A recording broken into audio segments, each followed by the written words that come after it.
Algebra for Sports Fans, Part 3, Making Connections Between Sports and Math Concepts. This is Ken Boyd, the owner of St. Louis Test Preparation. We are a math, English, and ACT test prep company in St. Louis. You'll see our email and phone below. You'll see our website at the end of the presentation. We finished up last time talking about using models, and we have another model here. Let's say you're saving for something. You're saving for a mountain bike.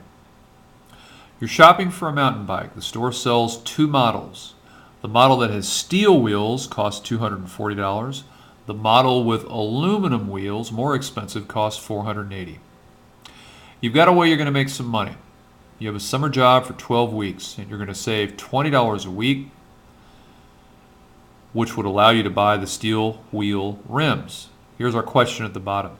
How much more would you have to save per week to buy the bike with the aluminum wheel rims? 12 weeks, currently $20 a week. How much more do you need to save to get the more expensive rims?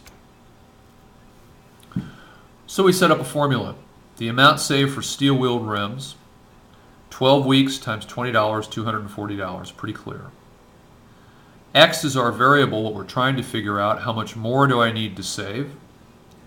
We take our X and we plug it into the formula in the first bullet point.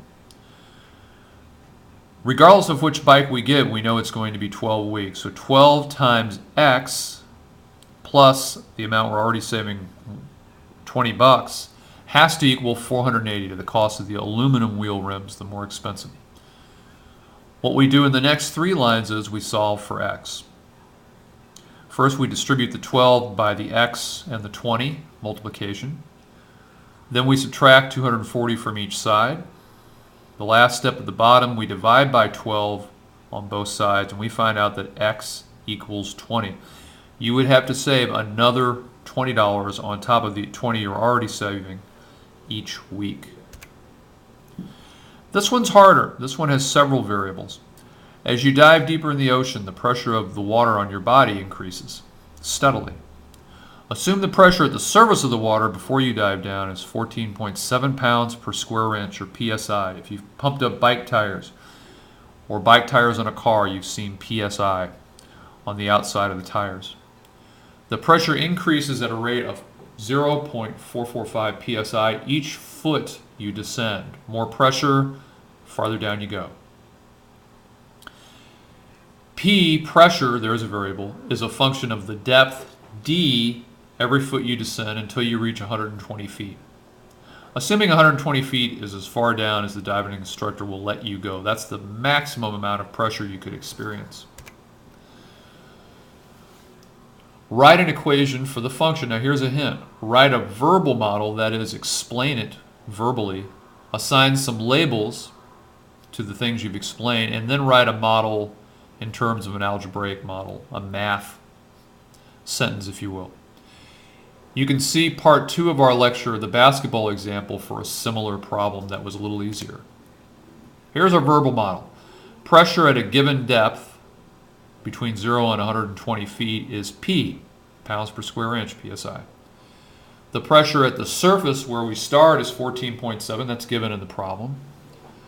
The rate of change in the pressure, 0.445, also given in the problem, that's per foot. Each foot you get that much more pressure, and we're going to dive down to D, and D is measured by feet. So P is a variable and D is a variable. Here's our model. The pressure equals the 14.7, where we start at the surface, plus 0.445 times how many feet we've dived down.